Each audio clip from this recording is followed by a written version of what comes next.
we live in a world shaped by men.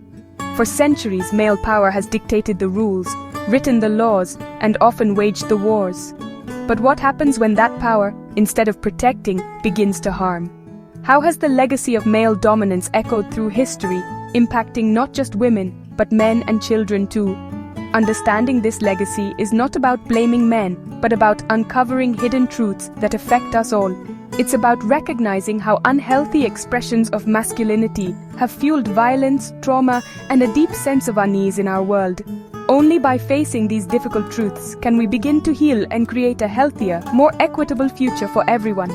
This journey takes us back through time, exploring how male power has manifested across different eras. We'll examine how these historical patterns have laid the foundation for the challenges we face today. From the pressure cooker of hustle culture to the epidemic of loneliness and anxiety plaguing our society, this exploration is not just about looking back, but about understanding how the past continues to shape our present. By connecting these dots, we can begin to see the roots of our current struggles and, more importantly, start envisioning a new way forward. From the earliest human societies, physical strength often translated into power. In prehistoric times, survival depended on the ability to hunt and defend against threats. Men, often larger and physically stronger, naturally assumed these roles. This dynamic, while practical for survival, also established a framework where physical dominance became intertwined with leadership and control. Imagine, for a moment, a small tribe huddled around a fire, the men returning from a hunt, their dominance reinforced with every successful kill. This dynamic, though necessary for survival, planted the seeds for a power imbalance that would echo through the ages. As civilizations emerged, this power dynamic solidified.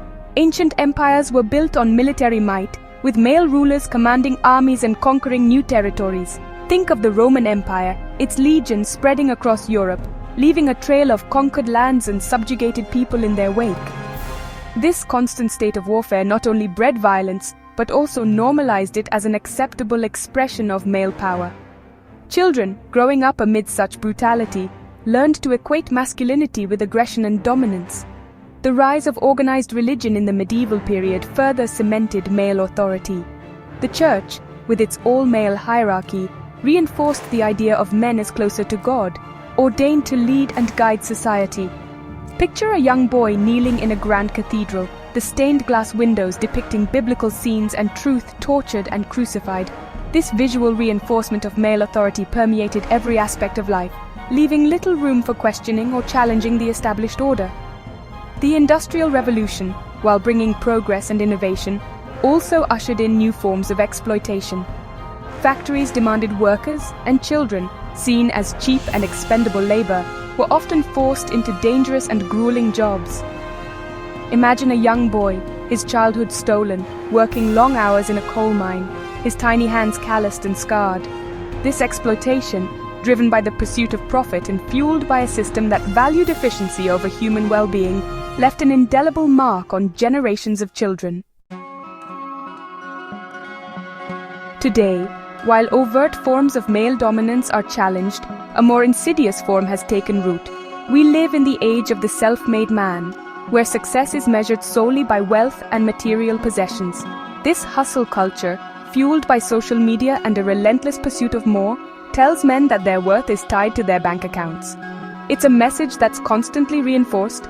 Flashy cars, luxury watches, and exotic vacations paraded as trophies of success. But beneath this veneer of affluence lies a deep well of insecurity and anxiety. This modern male wisdom is a trap, a gilded cage that promises fulfillment but delivers emptiness. It tells men that emotions are a weakness, vulnerability a liability, and empathy a waste of time. It glorifies competition over collaboration, turning relationships into transactions and human beings into commodities. Imagine a young boy, bombarded with images of wealth and success, internalizing the message that he's only valuable if he's rich and powerful. This mindset has devastating consequences not just for men, but for everyone. It creates a world where children are seen as extensions of their parents' ambitions, pressured to excel academically, athletically, or artistically, often at the expense of their emotional well-being. It devalues caregiving, teaching, and creative pursuits, professions often associated with women as less important, less worthy of respect and financial reward. This relentless pursuit of wealth and status has created a society where everyone is struggling to keep up. We work longer hours, take fewer vacations, and are constantly bombarded with messages telling us we're not enough. This constant pressure creates a chronic state of stress, leading to a rise in anxiety, depression, and burnout. It's like a pressure cooker, the heat constantly turned up with no release valve in sight. The consequences extend far beyond the individual. Families are fractured as parents prioritize work over quality time with their children. Communities crumble as people withdraw into their own isolated bubbles, too busy chasing success to connect with their neighbors. We've become a society of strangers living side by side but deeply disconnected from each other and ourselves. Even our education system, once a place for learning and growth, has become infected by this get-ahead-at-all-costs mentality. Schools are increasingly focused on standardized testing and college admissions, prioritizing achievement over critical thinking and emotional intelligence. Children are taught to compete, not collaborate, to strive for the top, even if it means stepping on others to get there. This relentless pressure cooker of a society is taking a toll on our collective mental health. Rates of anxiety and depression are skyrocketing, particularly among young people. Suicide rates are climbing, a tragic indicator of the despair and hopelessness many feel. We are, in essence, living through a mental health crisis, fueled by a system that prioritizes profit over people, competition over compassion.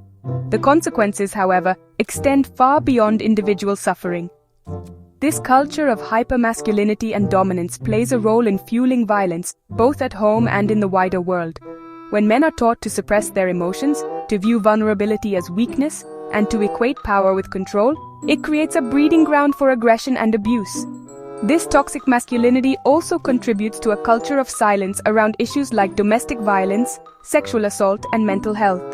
Men are often reluctant to seek help, fearing it will be perceived as a sign of weakness. This silence only perpetuates the cycle of suffering, allowing these issues to fester in the shadows.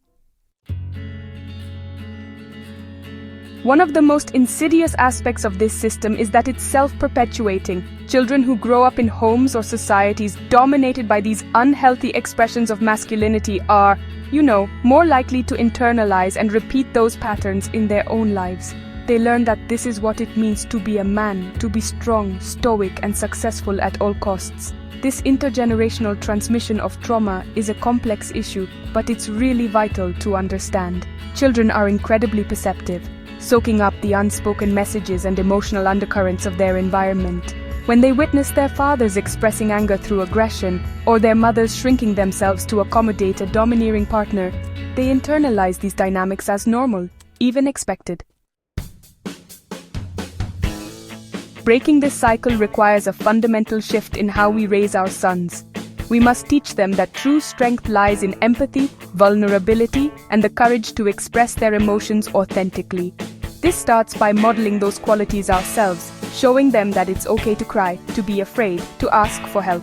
We must also challenge the messages they receive from the wider world, encourage them to question media portrayals of masculinity, to celebrate diverse role models, and to value collaboration over competition. Let them know that their worth is not determined by their bank account, their job title, or their athletic prowess, but by their character, their kindness, and their compassion. Creating a healthier, more equitable future requires a collective effort. It demands that we challenge the systems and structures that perpetuate these harmful norms. This means advocating for policies that promote gender equality, supporting organizations working to end violence against women, and challenging sexism and misogyny wherever we encounter it. It also requires that we have difficult conversations with our families, friends, and communities. We must be willing to challenge outdated beliefs, to listen with open hearts and minds, and to work together to create a world where everyone feels safe, respected, and valued. The journey towards a more just and equitable world is ongoing, but there is hope. As more people awaken to the harmful legacy of male dominance, we see a growing movement for change. From the Me Too movement to the rise of male allies speaking out against violence against women, there is a growing recognition that we can and must do better. This is not about tearing men down, but about lifting everyone up. It's about creating a world where all genders are free to express themselves authentically, where power is shared equitably and where we value collaboration, compassion, and empathy above all else. This is the legacy we must strive to leave for generations to come.